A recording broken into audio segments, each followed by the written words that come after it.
નમસ્કાર વિદ્યાર્થી મિત્રો, ધોરણ 11 વિષય અર્થશાસ્ત્ર ચેપ્ટર 1 વિષય પ્રવેશની આપણે શરૂઆત કરી ચૂક્યા છીએ. વિદ્યાર્થી મિત્રો, આજે આપણે આંકડાકીય માહિતીને જ્યારે આપણે આકૃતિ કે આલેખમાં રજૂઆત એનું મહત્વ જોયું આપણે અને કઈ બાબતો ધ્યાનમાં રાખવી એની વાત કરી. આજે આપણે 3 આલેખ જોઈશું કે આજે આંકડાકીય માહિતી આપણી પાસે જે છે, અલગ અલગ પ્રાપ્તિ સ્થાનનો સંપર્ક કર્યો, જે આપણને માહિતી મળી, તો હવે આજે એ માહિતીનો આપણે ઉપયોગ આકૃતિ અને આલેખની મદદથી કઈ રીતે કરી શકાય.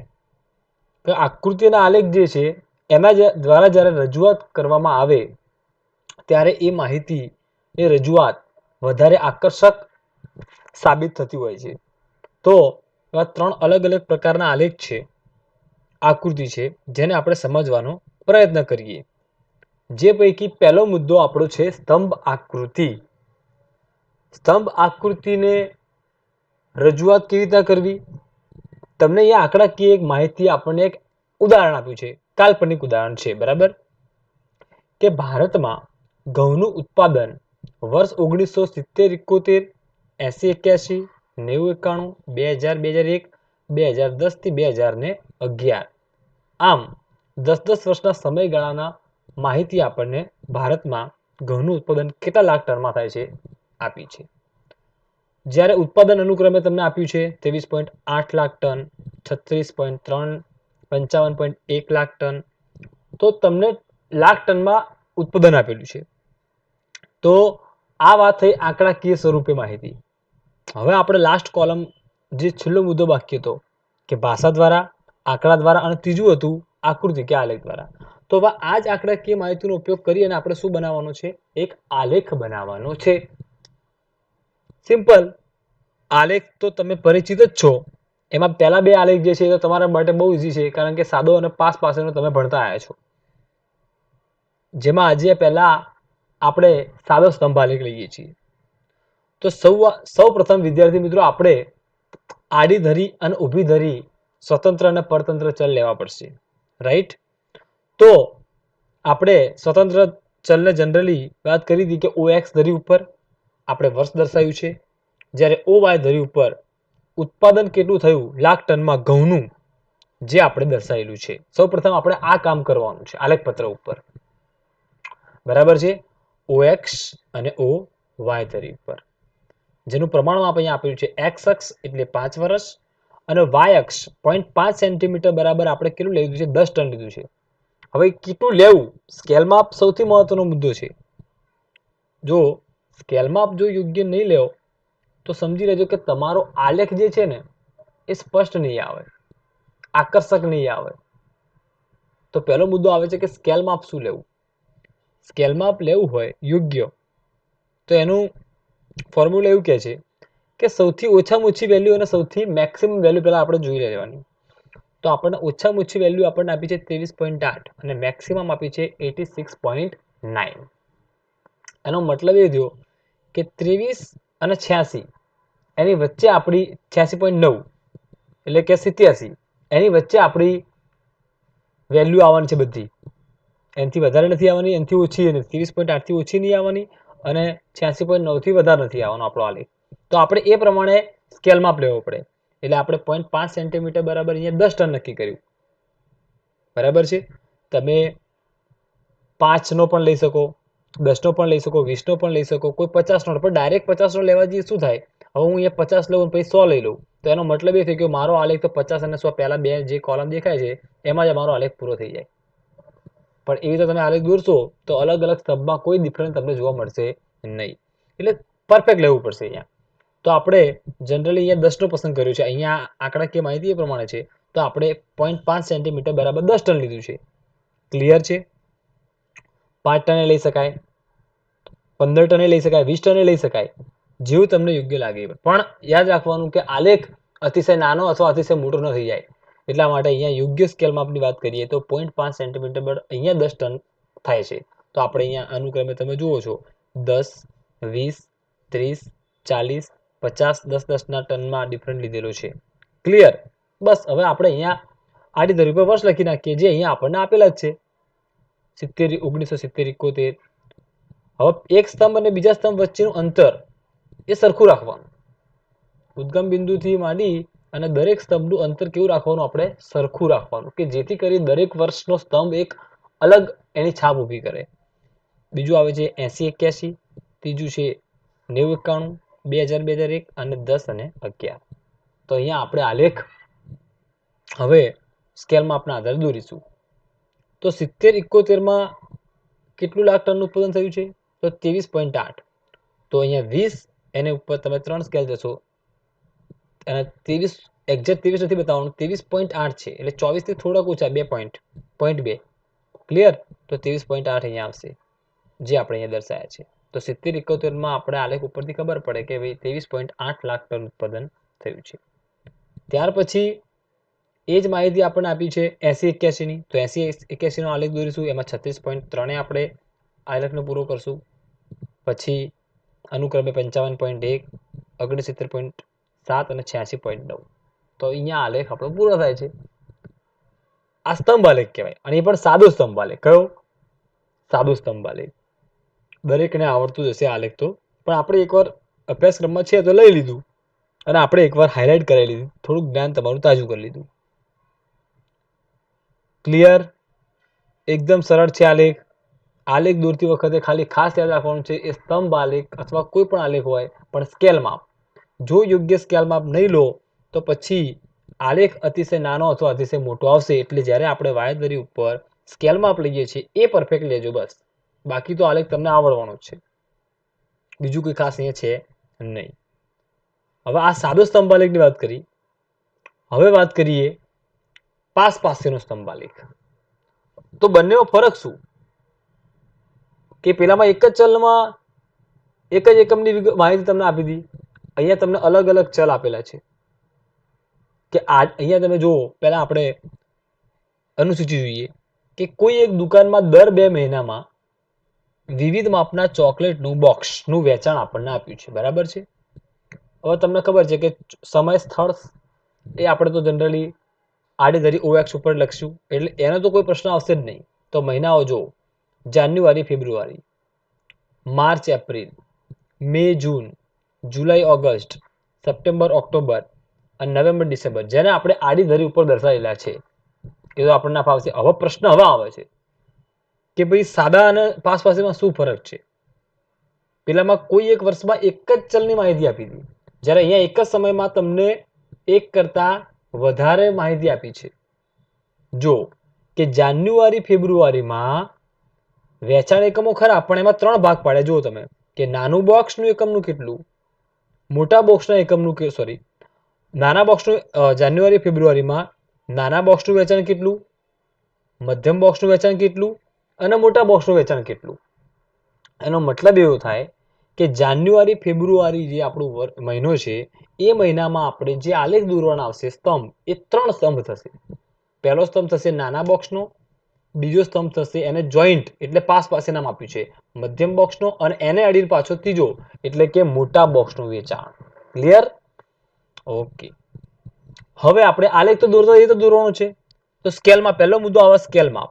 તો મેં તમને હમણાં કીધું કે સ્કેલ માપ કેવી રીતે પસંદ કરવું. તો આ બધા જ માહિતી જે આપી છે નાના, મધ્યમ અને મોટાની, એમાંથી કુલ મેક્સિમમ કેટલો આંકડો બતાવે છે ફિગર. તો મેક્સિમમ અહીંયા આપણને 60 દેખાઈ રહ્યા છે. બરાબર છે? અને સૌથી ઓછામાં ઓછા આઈ થિંક 10 દેખાય છે. એનો મતલબ કે આપણી માહિતી 10 અને 60, ઓછામાં ઓછા 10 આવશે અને મેક્સિમમ 60 આવશે. તો આપણે હવે સ્કેલ માપ નક્કી કરવાનું કે 10 અને 60 બંને આવી જવા જોઈએ અને યોગ્ય આકર્ષક હોવો જોઈએ. તો આપણે અહીંયા 10, 20 બરાબર છે સેન્ટીમીટર બરાબર 10 લેશું, 20 લેશું, 30, 40, 50, 60 અને 70 સુધી લીધું. એટલે આ વાત થઈ હવે સ્કેલ માપની. તો સ્કેલ માપ પણ પસંદ થઈ ગયું અને આડી ધરી OX ઉપર માસ પણ લખાઈ ગયા. આટલે સુધી ક્લિયર? ફરી કહું છું, આડી ધરી OX ઉપર માસ જે આપણને આપેલા છે એ લખી નાખ્યા. ત્યાર પછી આપણે લખવાનું છે ઊભી ધરી ઉપર સ્કેલ માપ, એટલે વેચાણ એકમો લખવાના છે, એ આપણે દર્શાવવાના છે. તો એના માટે ઓછી અને મેક્સિમમ આ વેલ્યુ શોધી અને એના આધારે આપણે યોગ્ય સ્કેલ માપ જે 10નું છે, બરાબર છે, તો 10નો સ્કેલ માપ નક્કી કર્યો આપણે અહીંયા. 10, 20, 30 સરખો નક્કી, 10 પછી 15 નહીં લેવાના. બરાબર છે? 10 પછી 15 પછી તમે 50 લો, એવી રીતે નહીં, કોઈ ચોક્કસ ક્રમ. 10 નું તો 10 જ લીધા. 10, 20, 30, 40, 50, 60, 70. ચલો આટલું સુધી ક્લિયર? ઓકે. હવે આપણે વાત કરીએ આલેખ કઈ રીતે દોરવો. જો વિદ્યાર્થી મિત્રો આ એક જ મહિનામાં 3 સ્તંભ છે. જનરલી 2 સ્તંભ જ પૂછાતા હોય છે. 3 સ્તંભનો આલેખમાં એટલા માટે કે થોડો લાંબો થઈ જશે, મોટો આલેખ થઈ જશે. પણ વાંધો નથી, જે આપણને અહીંયા એક મેં તમને ઉદાહરણ આપ્યું છે એ ઉદાહરણને આપણે સમજવાનો પ્રયત્ન કરીએ. બરાબર છે કે જાન્યુઆરી ફેબ્રુઆરી મહિનામાં પહેલી વાત તો એ તમને કરી દઉં કે નાનું બોક્સ, મધ્યમ બોક્સ અને મોટું બોક્સ. તો નાના બોક્સ માટે દરેક માસમાં એક જ નિશાની રહેશે, જે આપણે અહીંયા ડાર્ક લીધેલી છે. જો કે જાન્યુઆરીમાં પણ નાનો બોક્સમાં ડાર્ક, માર્ચ એપ્રિલમાં બી ડાર્ક લેશું, મેમાં પણ ડાર્ક. નિશાની દરેકમાં સરખી રાખવાની છે. નાના બોક્સની સરખી રહેશે, મધ્યમ બોક્સની સરખી રહેશે અને મોટા બોક્સની જે ચિહ્ન છે એ આપણે એક સરખા રાખવા પડશે. તમે દરેકના અંદર એ ચિહ્ન બદલશો તો એ યોગ્ય નથી. એટલે પહેલા આપણે સ્તંભ દોરીએ કે જાન્યુઆરી ફેબ્રુઆરી માસ માટે નાના બોક્સના વેચાણ એકમ કેટલા. તો પહેલો સ્તંભ આપણે દોરી છે જાન્યુઆરી ફેબ્રુઆરીમાં 30. કેટલો છે? 30. તો આ 30 નો સ્કેલ છે ત્યાં આપણે અહીંયા દોરીશું એક સ્તંભ. બીજું કે સ્તંભ તમે અહીંયા ત્રણ આલેખ દોરવાના છે. એટલે આપણે શું કરશું કે એક આલેખ પત્રમાં આવી જાય એટલા માટે સ્તંભની જગ્યા જે આખું તમે કોલમ લેતા હતા એની જગ્યાએ અડધું કરી નાખજો. એટલે આ જે એની જે પહોળાઈ છે, તમે જે જનરલી નોર્મલી આપણે શું કહેતા હોઈએ છીએ, આખું કોલમ લઈ લેતા હોઈએ છીએ, પણ આખા કોલમના 2 ભાગ પાડી દઈશું. એટલે અડધામાં એક આ સ્તંભ બની જશે, તો જેથી કરી બાકીના બધા આલેખ એ આલેખ પત્રમાં આવી જાય. એટલા માટે આખો સ્તંભ આખી જગ્યા નહીં છોડીએ, આખું કોલમ નહીં છોડીએ. ક્લિયર? એક કોલમ જે છે ને એમાં બે સ્તંભ બનશે. રાઈટ? તો અહીંયા 30 નું અડધામાં દોર્યું આપણે, એટલે પહેલું આ 30 નાના બોક્સનું વેચાણ મળી ગયું. ઓકે. હવે નાના બોક્સ માટે આપણે નક્કી કર્યું કે ભાઈ મારે આવું ચિહ્ન રાખવું છે, ડાર્ક, તો આપણે ડાર્ક કરી નાખ્યું. ઓકે.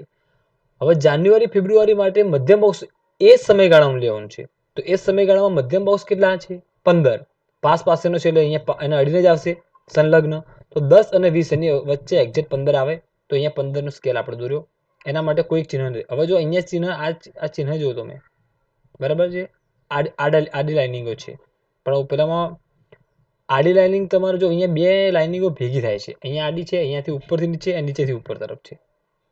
એવું ના કરવું હોય તો આપણે બધા ચિહ્ન અલગ રાખવા હોય ને તો એક ડાર્ક રાખવાનું, એક એકદમ બ્લેન્ક રાખવાનું, કોરું, અને ત્રીજામાં લાઇનિંગ બતાવો. એટલે 3 કોઈ જ કન્ફ્યુઝન થાય નહીં. ઓકે. તો અહીંયા જે પ્રમાણે લીધું છે કે મધ્યમ બોક્સ માટે એ લોકોએ આ પ્રકારની લાઇનિંગ લીધી છે, તો એ પ્રકારની લાઇનિંગ દ્વારા આપણે એને નિદર્શન કર્યું. ત્યાર પછી જાન્યુઆરી ફેબ્રુઆરી માટે મોટા બોક્સનું વેચાણ કેટલું. તો જાન્યુઆરી ફેબ્રુઆરી માટે મોટા બોક્સ 25 એકમ છે. તો ફરીથી પાછું જાન્યુઆરી ફેબ્રુઆરી બોક્સના કોલમમાં આવશું અને એ જ મધ્યમ બોક્સને સંલગ્ન ત્રીજો એક સ્તંભ દોરીશું કે જેની વેલ્યુ છે અહીંયા 25. તો 25 આપણો સ્તંભ પૂરો થશે. એના માટે અલગ ચિહ્ન મૂકીશું પાછું.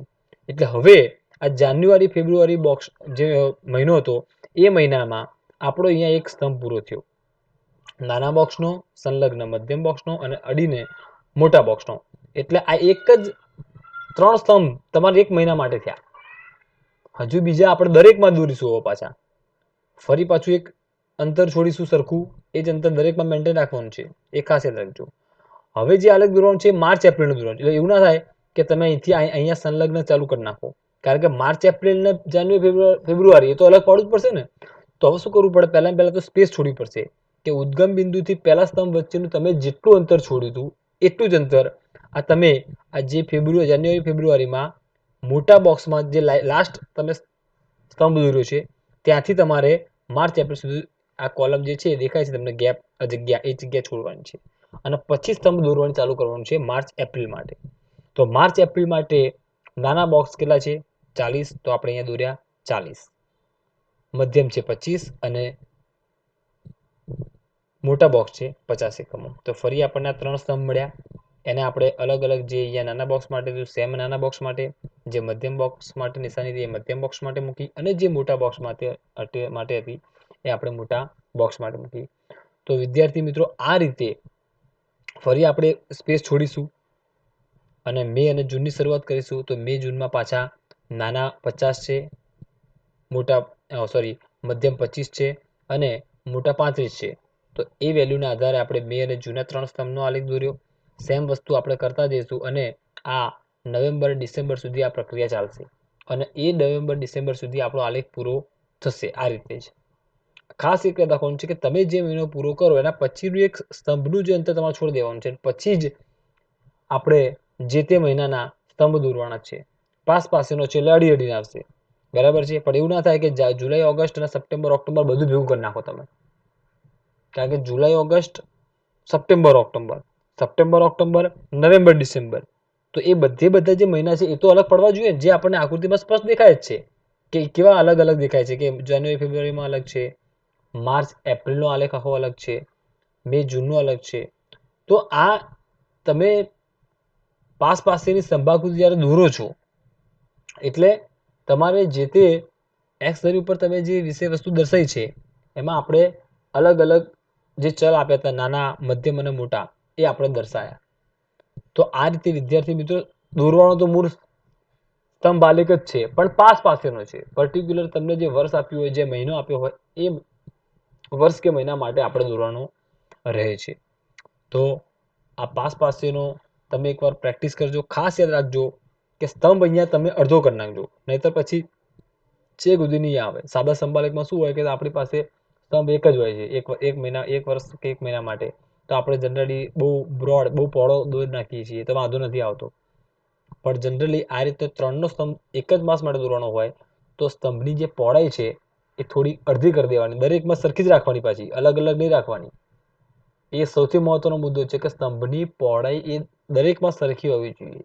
બીજી વસ્તુ કે તમે જે ચિહ્ન મૂકો છો કે નાના બોક્સનું ચિહ્ન, તો દરેક મહિનામાં નાના બોક્સનું ચિહ્ન સરખું જ હોવું જોઈએ.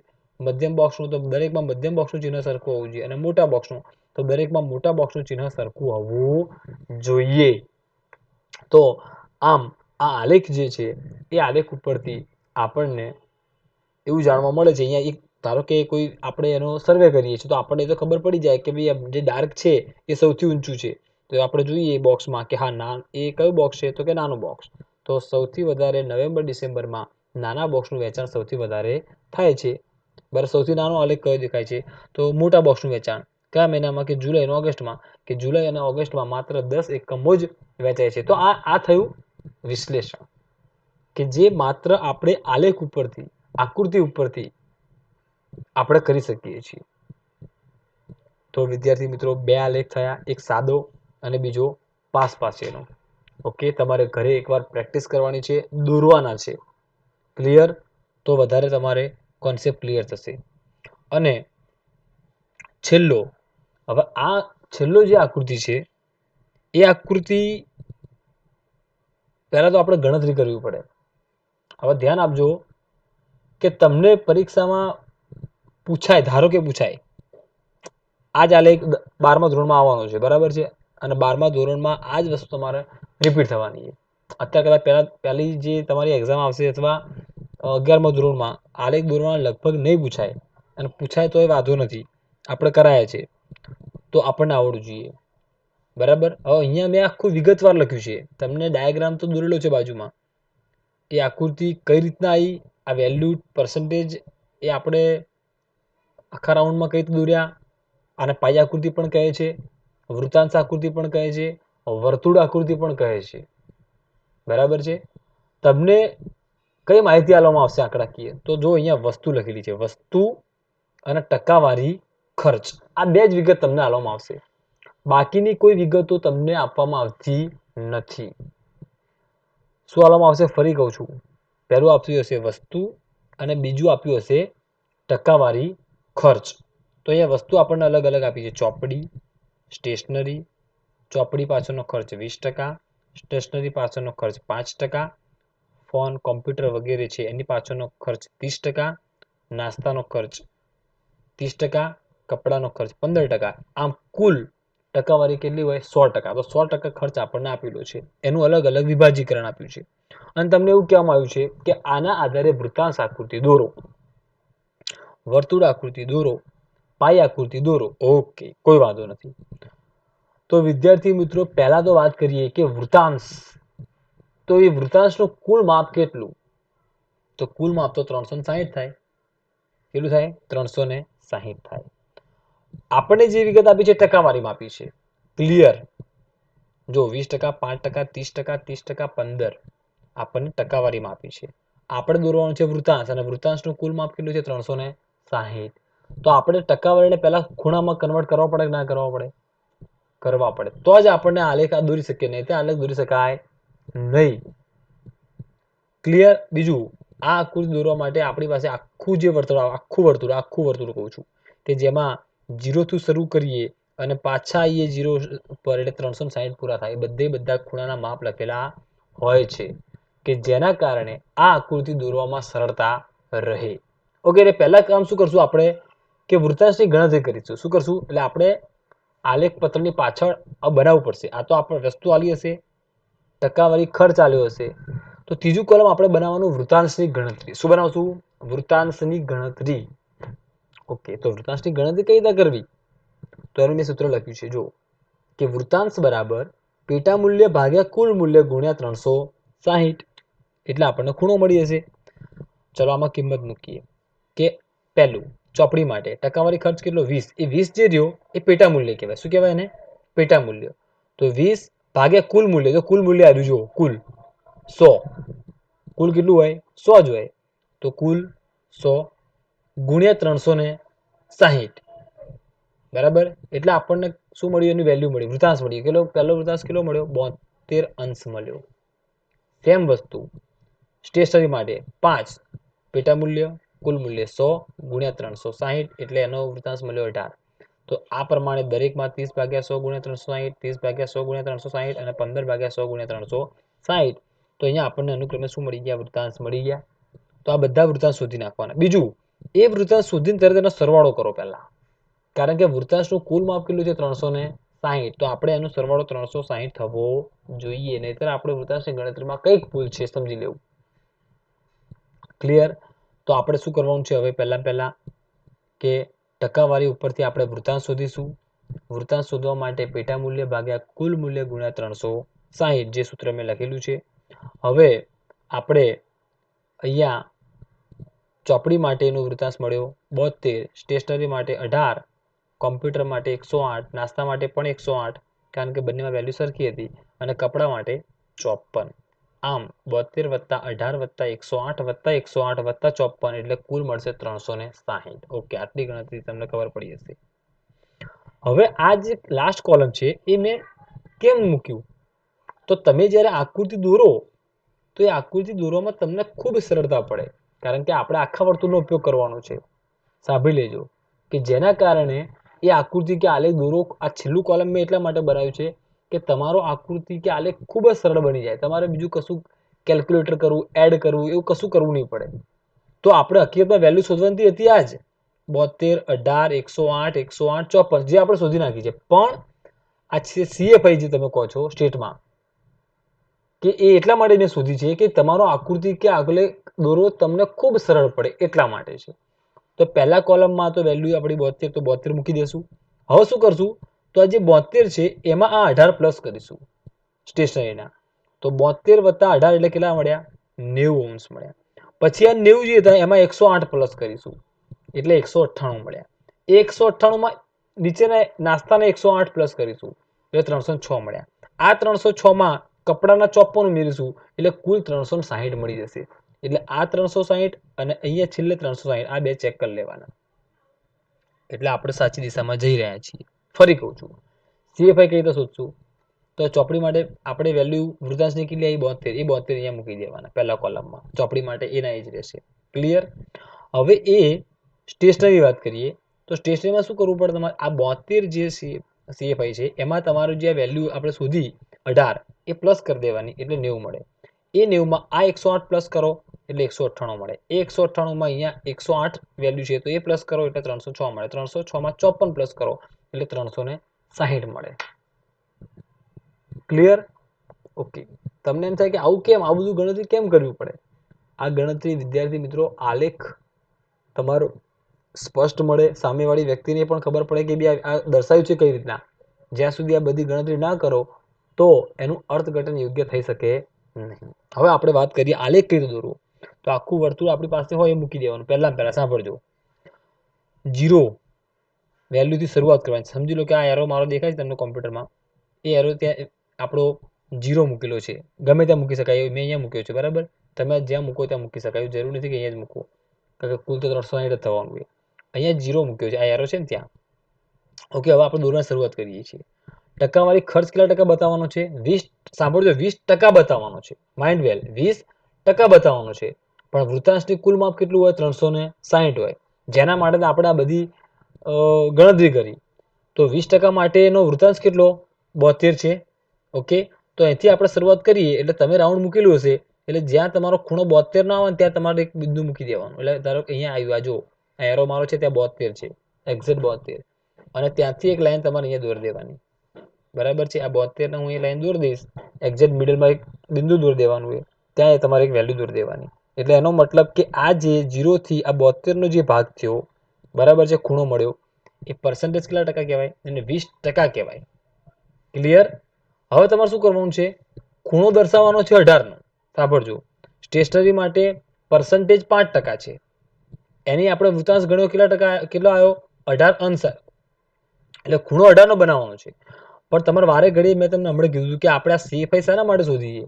તો એના માટે શોધીએ, આપણે કશું કરવાનું નહીં. આ છેલ્લા ખૂણા દેખાય ને, પહેલા 0 શરૂઆત કરવાની. પહેલા આપણે 72 દર્શાવી દો, પછી કેટલા બતાવે છે? 90. તો 90 એ તમારું જે રાઉન્ડ મૂકેલું છે એમાં 90 અહીંયા આવશે. એક્ઝેક્ટ જોઈ લો, 90 અહીંયા આવશે. તો અહીંયા 90 તમે એક બીજું બિંદુ મૂકી દો, ત્યાંથી આ લાઈન જોઈન કરી નાખો. પછી 198, તો 198 આપેલા છે, અહીંયા 198 આવ્યા. તો અહીંયાથી તમારે કશું કરવાનું નથી, આ રાઉન્ડ એમને જ રાખવાનું છે. પહેલા 72 આવ્યા, પછી 90 એક લાઈન દોરી, પછી સીધા તમે ત્યાંથી સીધા આવો તો અહીંયા 198 આવશે, તો 198 દોર્યું. પછી તમે થોડું આગળ જશો એટલે અહીંયા 306 આવે છે, તો 306 લાઈન દોરી નાખો, અને છેલ્લે 5 0 ઉપર લે, એનો મતલબ કે છેલ્લું 360 જ હોય. હવે થાય શું? આ ખૂણો કેટલો મળ્યો? 72 નો મળ્યો. આ ખૂણો કેટલો મળ્યો? 18 નો મળ્યો. પછી આ ખૂણો કેટલો મળ્યો? 108 નો મળ્યો. પછી ફરી પાછો 108 નો મળ્યો, અને છેલ્લો ખૂણો કયો મળ્યો? 54 નો મળ્યો. અને આ પર્સન્ટેજ તમારા જે હોય, જે આપ્યા હોય એ લખી નાખવાના. ચોપડી માટે 20%, સ્ટેશનરી માટે 5%, ફોન માટે 30%, નાસ્તા માટે 30%, કપડાં માટે 15%. અને દરેકને અલગ અલગ ચિહ્ન આપી દેવાના. જેમ કે અહીંયા ચોપડી માટે લાઇનિંગ આપી છે, તો લાઇનિંગ. સ્ટેશનરી માટે ચેક્સ આપી છે, સાધનો માટે ડોટ આપ્યા છે, નાસ્તા માટે બ્લેન્ક છે, અને કપડાં માટે ડાર્ક છે.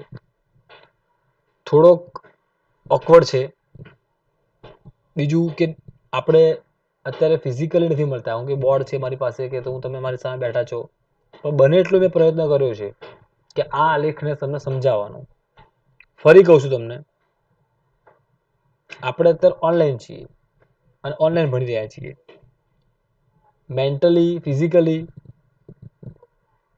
માનસિક તમે ખાસ કોન્સન્ટ્રેટ રાખવાના ઉપર, તો તમને આ વસ્તુ સરળ બનશે. હું ફરી એકવાર આના ઉપર ફોકસ કરું છું, સમજાવું છું. તમને 2 માહિતી આપી છે, વસ્તુ અને ટકાવારી ખર્ચ, રાઈટ? પણ ટકાવારી ખર્ચ રહ્યો એને વૃતાંશમાં દર્શાવી ના શકાય, કારણ કે વૃતાંશનું કુલ માપ કેટલું હોય? 360 હોય. એટલે એનો મતલબ એ કે આપણે બધા ટકાવારીને આપણે શેમાં ફેરવવા પડશે? વૃતાંશમાં. તો પહેલા ટકાવારી જે આપી હતી ને ક્રમશઃ, એને આપણે શું કર્યું? વૃતાંશમાં ફેરવી નાખ્યું. વૃતાંશમાં ફેર્યું એટલે 20%ના 72 અંશ મળ્યા, 5ના 18 મળ્યા, 30ના 108, આ 30ને 108, 15ને 54 મળ્યા, અને કુલ 100ના 360 મળ્યા. એટલે આ ફેરવતા આવડી ગયું. ના આવડે તો ઉપરનું સૂત્ર જોઈએ, પેટા મૂલ્ય ભાગ્યા કુલ મૂલ્ય ગુણ્યા 360. પેટા મૂલ્ય 20 ભાગ્યા 100 ગુણ્યા 360. પેટા મૂલ્ય 5 અહીંયા ભાગ્યા 100 ગુણ્યા 360. એ તો અહીંયા 30, 30, 15 અને રાઈટ. એટલે આ વેલ્યુ મળી ગઈ. આ વેલ્યુ પછી આપણે શું કરવાનું છે? લાસ્ટ કોલમ 72 CFI બનાવવાનું છે. તો CFI પહેલામાં તો 72, પછી એમાં 18 પ્લસ કરવાના, 90, 90માં 108 પ્લસ કરો, 198, 198માં 108 પ્લસ કરો, 306, 306માં 54 પ્લસ કરો, 360. ઓકે, બીજું કશું યાદ ના રહે તો રાઉન્ડ તમે એક મૂકી દો, પહેલા 0 શરૂઆત કરો, અને અહીંયા આ જે છેલ્લા કોલમમાં જેટલા આપ્યા છે ખૂણા, એ ખૂણા ઉપર તમે ટીક ટીક કરી નાખો એટલે પૂરું થઈ જશે. આ રાઉન્ડ મૂક્યું, અહીંયા 0 શરૂઆત કરી, પહેલું કેટલું છે? 72. તો અહીંયા જ્યાં 72 નો ખૂણો લખેલો હોય ત્યાં એક ટીક માર્ક કરતો. પછી કેટલા લખે? 90 હોય તો 90 ટીક માર્ક કરો. પછી 158 તો 158 ટીક માર્ક કરો. પછી 306 ટીક માર્ક કરો, અને છેલ્લું આપોઆપ 360 નું બની જશે છેલ્લું. એટલે એનો મતલબ કે ખૂણો તમે આપોઆપ જે 72, 18, 108, 108, 54 શોધતા હતા એ મળી જ ગયો તમને. એટલા માટે જ મેં તમને છેલ્લું કોલમ બનાવ્યું હતું, કારણ કે આ જે છેલ્લા કોલમમાં જેટલા ખૂણા લખેલા છે એ બધા તમારા રાઉન્ડમાં લખેલા જ છે. એટલે તમારે કશું કરવાનું નથી. આ CFI નું છેલ્લું કોલમ જે રહ્યું એમાં જેટલા બી ખૂણા તમને દેખાય છે એના ઉપર ટીક માર્ક કરી દો એટલે અનુક્રમે આ જે વેલ્યુ શોધી 72, 18, 108, 108, 54 એ તમને આપોઆપ જ મળી જાય. ક્લિયર? ફરીથી આનો અભ્યાસ વારંવાર કરજો.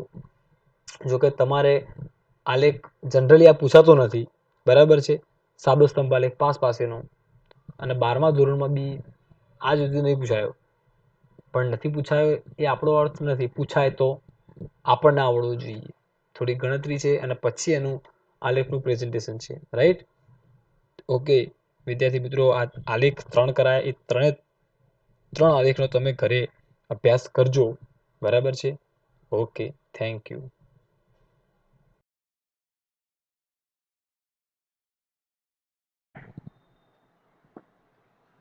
નમસ્કાર વિદ્યાર્થી મિત્રો. ધોરણ 11 ચેપ્ટર 1 અર્થશાસ્ત્ર વિષય પ્રવેશ. આપણે અત્યાર સુધી આ ચેપ્ટરમાં અર્થશાસ્ત્ર એટલે શું, અર્થશાસ્ત્ર અંગે દરેક અર્થશાસ્ત્રીઓના જે જુદા જુદા મંતવ્યો હતા, વિચારો હતા, એ વિચારો જોયા. દરેક અર્થશાસ્ત્રીઓ જેમ કે આપણે વાત કરી ચૂક્યા છીએ એડમ સ્મિથ, રોબિન્સન, માર્શલ, સેમ્યુઅલ્સ અને કૌટિલ્ય. એ દરેકના પોતાના અર્થશાસ્ત્ર વિશેના મંતવ્યો, એની વ્યાખ્યા, આટલા બધા અર્થશાસ્ત્રીઓએ જે મંતવ્ય કર્યું છે, દરેકનો દ્રષ્ટિકોણ કંઈક અલગ છે. ત્યાર પછી આપણે વાત કરી આંકડાકીય માહિતી, આપણે ભાષા દ્વારા કોઈ અનુસૂચિની વાત કરી હતી, આંકડાકીય રજૂઆત અને આકૃતિ કે આલેખ દ્વારા રજૂઆત થઈ શકે છે. ત્યાર પછી આપણે વાત કરી ચૂક્યા કે ભાઈ આંકડાકીય માહિતી છે તો એની રજૂઆત અલગ અલગ પ્રકારની આકૃતિઓ, સ્તંભ, સાબી સ્તંભ, પાસ પાસેની, વૃત્તાંશ આકૃતિ અને બીજી ઘણી બધી આકૃતિ પણ આવે છે. તો એ દરેક આકૃતિ દ્વારા આપણે વિષય વસ્તુની સચોટ અને યોગ્ય રજૂઆત કરી શકીએ છીએ. હવે આ ચેપ્ટરના અંતિમ ચરણમાં છીએ આપણે. હવે એમાં અર્થશાસ્ત્ર વિષયનું મહત્વ,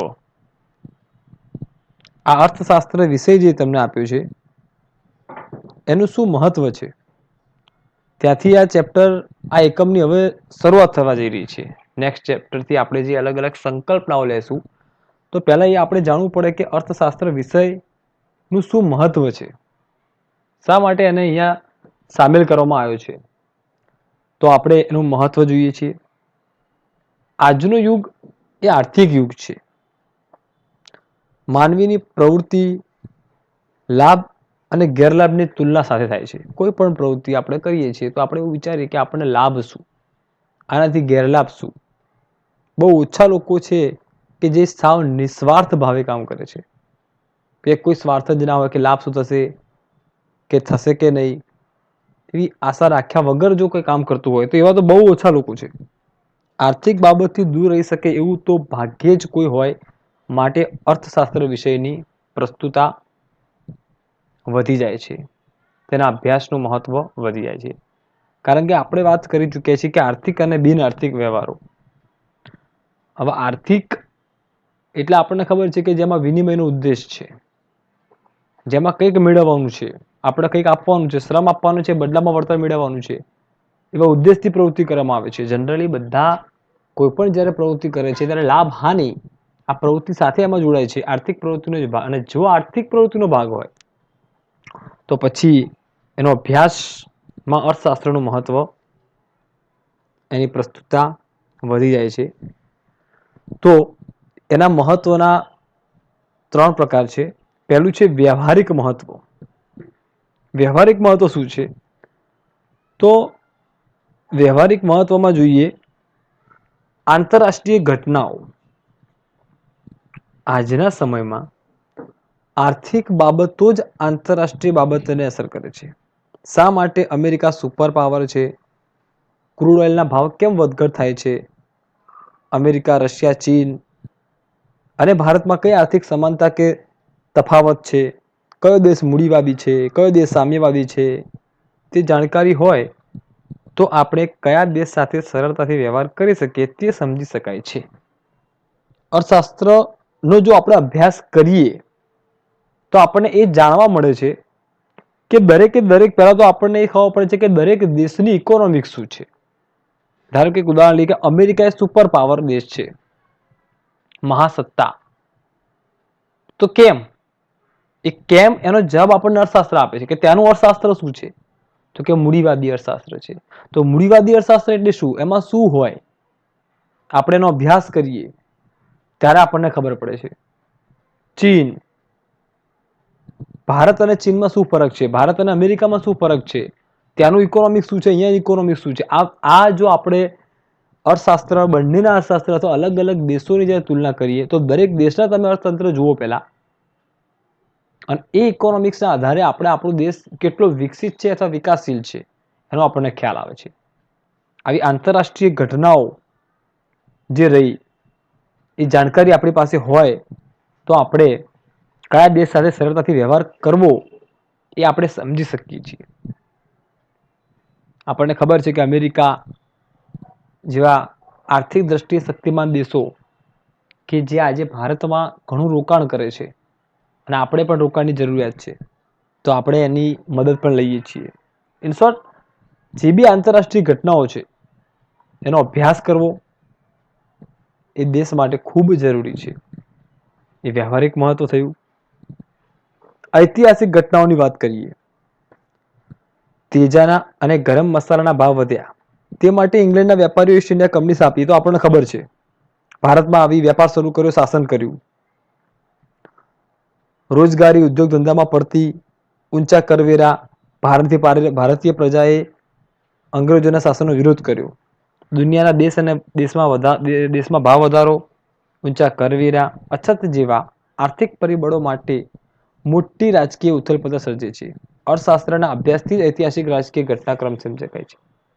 હવે જો તમને એમ થશે કે ઇતિહાસ અહીંયા શું સમજાવે આપણને, કે ભારત એક વખતે આર્થિક દ્રષ્ટિએ સર્વશક્તિમાન દેશ હતો.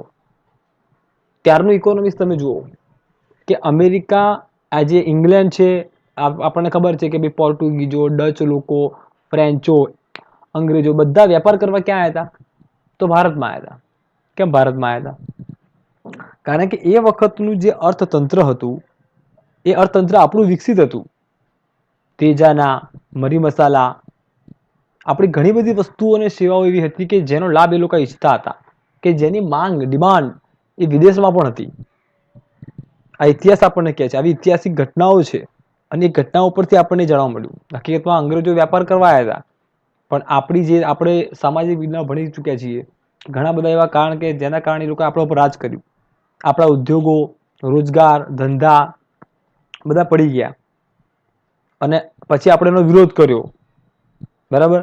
દુનિયામાં અને દેશમાં ભાવ વધારો, ઊંચા કરવેરા, અછત જેવા આર્થિક પરિબળો માટે મોટી રાજકીય ઉથલપાથલ સર્જે.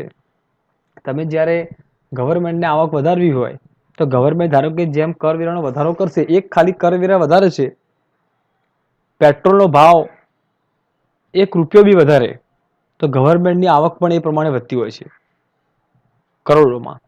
તો એ રાજકીય ઉથલપાથલ થઈ જાય. તો આ બધા જે ઘટનાક્રમ છે એ ઘટનાક્રમને આપણે અર્થશાસ્ત્રના અભ્યાસથી જ સમજી શકીએ છીએ. આ એનું વ્યવહારિક મહત્વ થયું.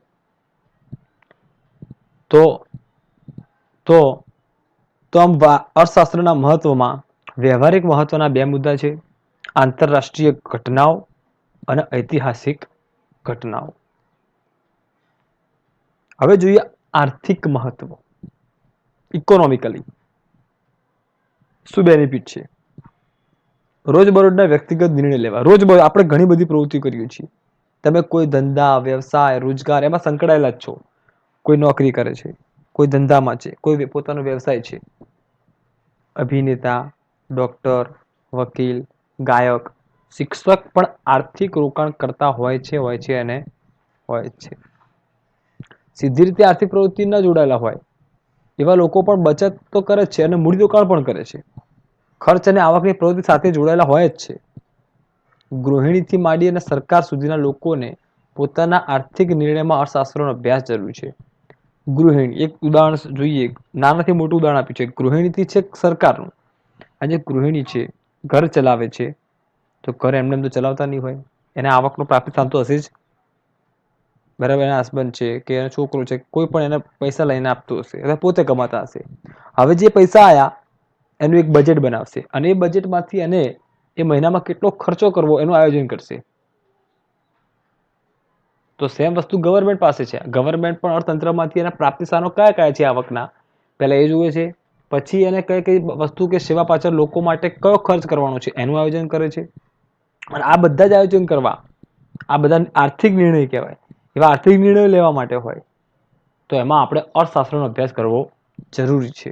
એટલે અર્થશાસ્ત્રના અભ્યાસ એ નાનામાં નાનો ગૃહિણીથી માંડી અને મોટા મોટી જે સરકારની વાત કરીએ એ બધાને લાગુ પડે છે. જો અર્થશાસ્ત્રનો અભ્યાસ થાય તો એના ઉપરથી આપણે એવા ચોક્કસ નિર્ણય લઈ શકીએ કે આપણે શું કરવું, કેવો ખર્ચ કરવો, ક્યાંથી આવક મેળવવી, આપણે પ્રાપ્તિ સાધનનો સંપર્ક કઈ કઈ જગ્યાએ મેળવી શકાય એમ છે, આપણે કઈ જગ્યાએથી આવક પ્રાપ્ત થઈ શકે છે, આ બધા જ આપણે તારણો કાઢી શકીએ છીએ.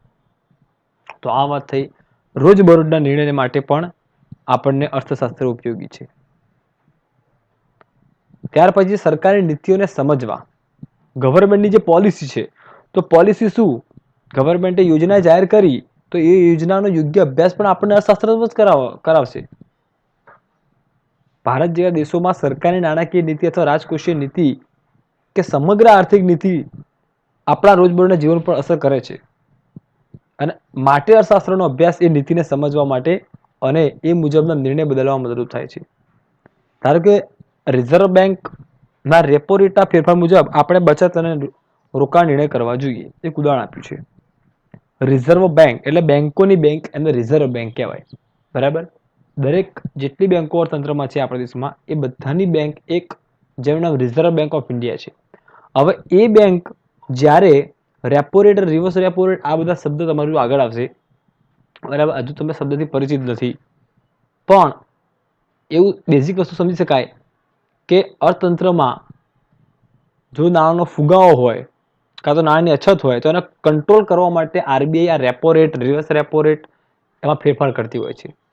ટૂંકમાં વ્યાજનો દર ધારો કે રેપો રેટ વધારે છે અથવા ઘટાડે છે તો એના કારણે આપણા જીવન ઉપર શું અસર થશે કે ભાઈ વ્યાજ વધારે આપવું તો લોકો વધારે બચત કરશે, અર્થતંત્રમાં નાણું પૂરતું વધશે.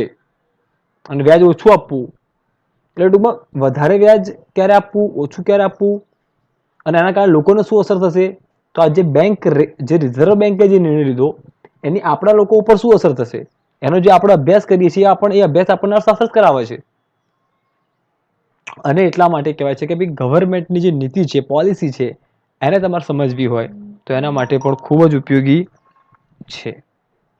ઓકે, તો આમ મહત્વ નંબર 2 છે આર્થિક મહત્વ.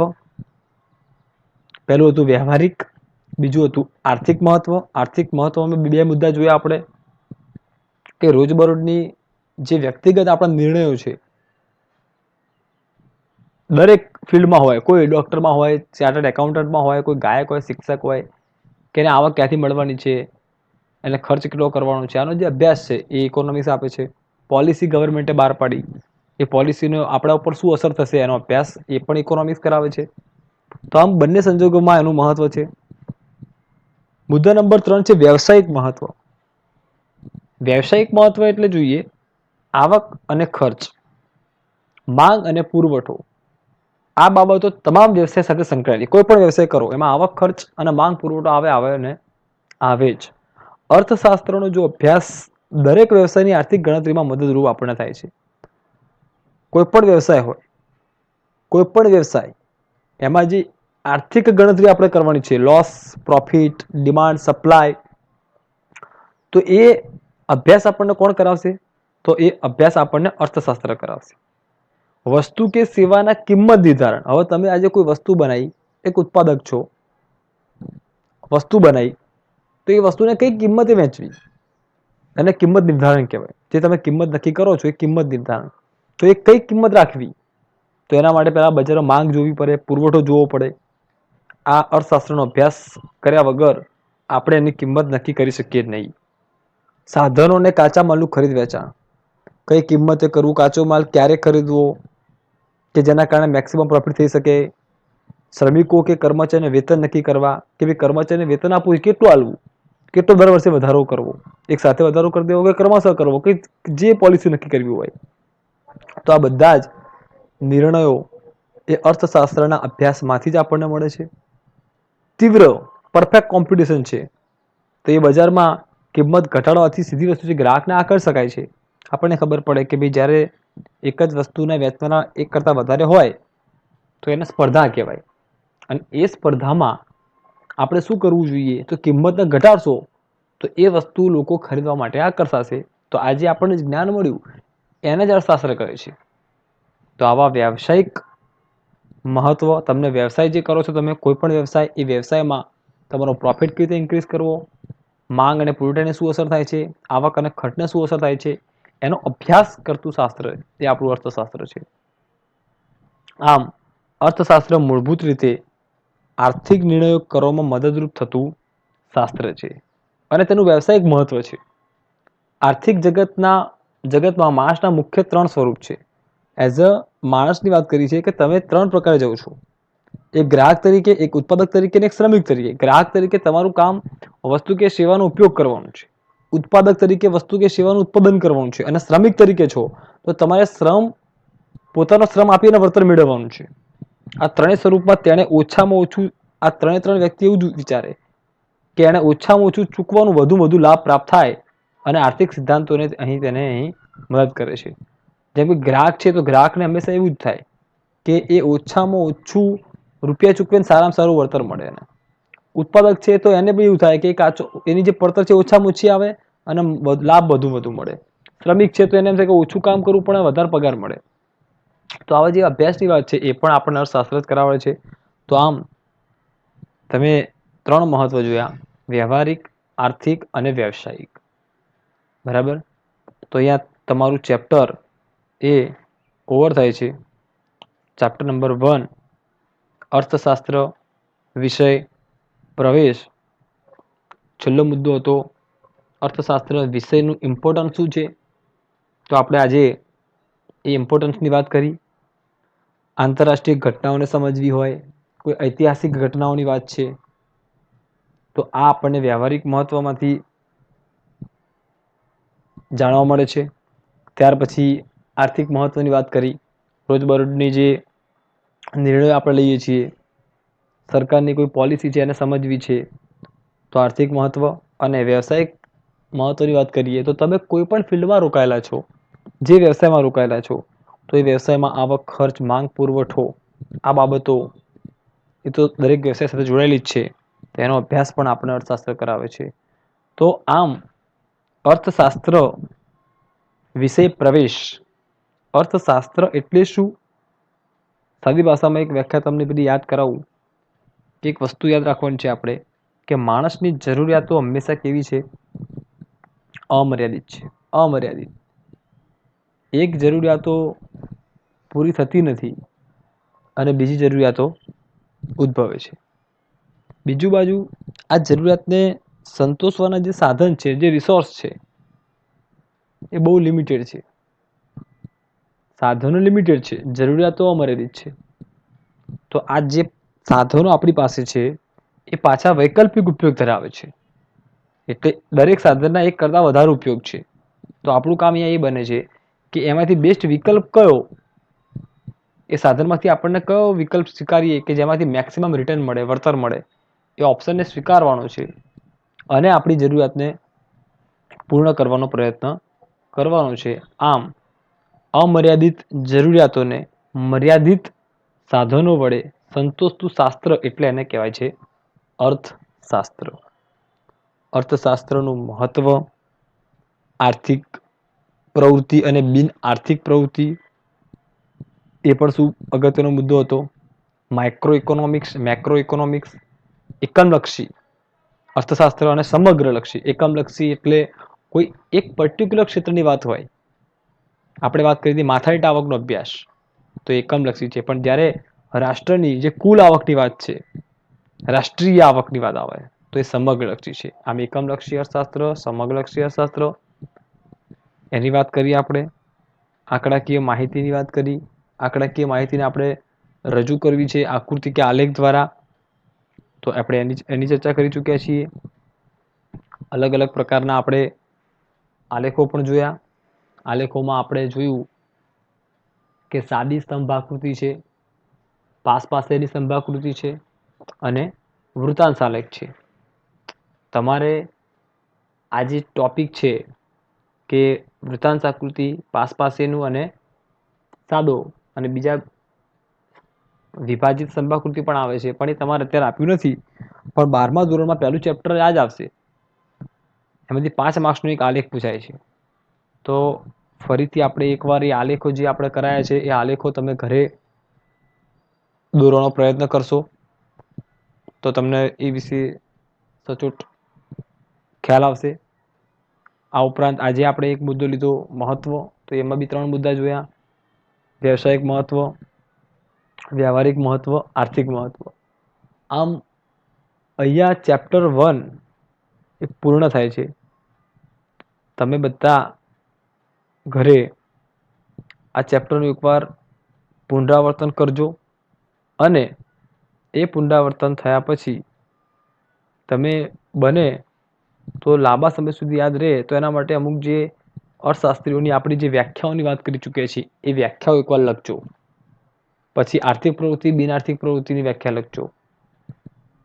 બરાબર, આવી વ્યાખ્યાઓ જે અંદર હાઇલાઇટ થાય છે એ લખીએ. મુદ્દાઓનું એક લિસ્ટ બનાવીએ. બરાબર, તો મુદ્દા વાઇઝ તૈયાર થાય. કારણ કે હવે 11મા ધોરણમાં લખવાનું થોડું લેન્થી થશે અને અર્થશાસ્ત્ર વિષય સૌથી વધારે તમારે લખવામાં વાર લાગશે. જેટલું પેપર આવશે બધા પેપરમાં સૌથી વધારે સમય લખવામાં જશે તો એ અર્થશાસ્ત્રમાં જશે. એટલે આપણે લખવાની બી પ્રેક્ટિસ થોડી થોડી પાડતા રહેશું અને એ પ્રમાણે આપણે પ્રયાસ કરીશું. ઓકે, તો આ ચેપ્ટર 1માં દરેકને ખ્યાલ આવ્યો હશે એવી આશા સહ.